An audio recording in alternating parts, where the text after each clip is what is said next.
اعوذ باللہ من الشیطان الرجیم، بسم اللہ الرحمن الرحیم۔ کیا حال ہے میرے بچوں بتاؤ اور میرے چاہنے والوں؟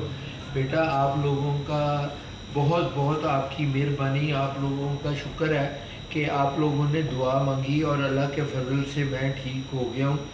2-3 مہینے کے بعد آج میں انٹرویو دے رہا ہوں، کیونکہ آج اب تو موسم بھی کافی فرق پڑ گیا ہے۔ تو آج میں کبوتروں کے پاس گیا تھا، پر میں پرسوں بھی کبوتروں کے پاس گیا تھا، 2 دن میں نہیں گیا۔ بچے تو سارے ٹوٹلی مر گئے ہیں، پر بڑے اب وہ جو بھی اب ہوگا اس میں وہ ہے ٹھیک ہے بیٹا۔ اور اس میں یہ ہے کہ اب وقت آ رہا ہے پٹائی کا، تو سارے لوگ میرے سے وہ مشورہ پوچھ رہے تھے، بیٹا جنہوں نے تو چیتر کی بازیاں لگانی ہیں وہ تو آج کل کبوتروں کے پر کھینچ دے، پر وساکھ والے جو ہیں وہ 1 ہفتہ بعد بھی کھینچیں یا 10 دن بعد بھی کھینچیں تو ٹھیک ہے، پر جیٹھ والے جو کبوتر ہیں نا وہ بیٹا فیبرری کی درمیان میں کبوتروں کے پر کھینچنے چاہیے، جیٹھ والوں کے ابھی پر نہیں کھینچنے چاہیے۔ ایک تو یہ، اور دوسرا یہ بیٹا کئی کبوتر باز اب یہ میں نے اپنے پرانے انٹرویوز میں بھی بتایا ہوا ہے کہ آپ اپنے استادوں سے رابطہ کریں۔ کئی کبوتر باز کرتے ہیں کہ کبوتروں کے پر کھینچتے ہیں تو ان کو ڈی ورم کر دیتے ہیں۔ بیٹا آپ ڈی ورم ضرور کریں کبوتروں کو، بہت اچھی چیز ہے، پر کبوتروں کے پر کھینچنے سے زیادہ 15 دن یا 1 ہفتہ پہلے آپ ان کو ڈی ورم کر کے بعد میں آپ ان کے پر کھینچیں۔ کبوتروں کے پر کھینچے ہوئے کہ اگر آپ ڈی ورم کریں گے تو کبوتر آپ کے بیمار ہو جائیں گے، یا انہوں کے پر ادھر ہی چپوؤں پہ رہ جائیں گے تو آپ کا سال ضائع ہو جائے گا بیٹا۔ یہ میں نے کئی دفعہ پہلے بھی لوگوں کو بتایا ہوا ہے یہ بیٹا، ہاں یہ آپ نے ضرور دیکھنا ہے۔ اور آج کل ابھی موسم ٹھنڈا ہے، ابھی آپ کبوتروں کے ایک دفعہ آپ انہوں کو مچھلی لے کے، مچھلی کا سرا جو کلو کی، 2 کلو کی، 3 کلو کی، اس کو سرے کو کاٹ کے اس کو پانی میں اچھی طرح ابالیں۔ مچھلی کا جو مغز ہے اس میں سب سے زیادہ دنیا میں سب سے زیادہ طاقتور جو چیز ہے نا وہ کوڈ لیور آئل ہے، مچھلی کا تیل۔ تو مچھلی کے تیل کے جو کیپسول ہے، آپ کیپسول تو سارے کبوتروں کو نہیں دے سکتے، اگر آپ انہوں کے سرے کی مغز جو ہم مغز کھاتے ہیں، بکرے کا مغز اور وہ اس کا بڑا مغز تو لوگ کم ہی کھاتے ہیں، تو وہ جو مچھلی کا مغز ہے نا اس میں سب سے زیادہ منرلز اور پروٹین ہے۔ تو آپ کبوتروں کی پٹائی سے پہلے ایک دفعہ 1 مچھلی یا 2 مچھلیاں لے کے انہوں کا سرا کاٹ کے پانی میں ابالیں، اچھی طرح ابالیں۔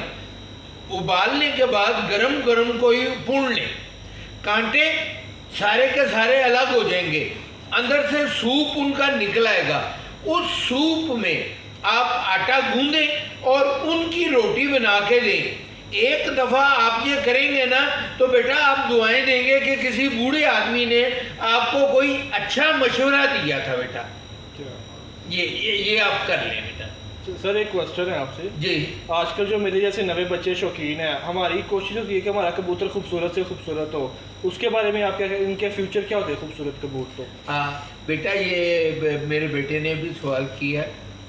بیٹا جب یہ سیٹھ والے کبوتر آج سے 25 سال پہلے انوینٹ ہوئے تھے، جب یہ بنانے سیٹھ صاحب جو ہیں کلینو والے انہوں نے شروع کیے تھے، میں نے تب کبوتر یہ دیکھے تھے، مجھ کو دکھائے گئے تھے، میں نے دیکھے تھے۔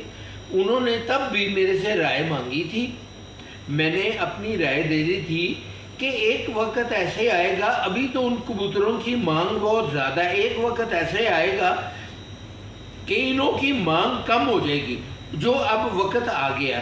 اب آپ بھاٹی دروازے میں جائیں تو آپ کو سیٹھ والا اچھے سے اچھا جوڑا جو خوبصورت ہے 4-5 ہزار روپے کا مل جاتا ہے۔ بیٹا کبوتر کی چونچ لمبی ہونی،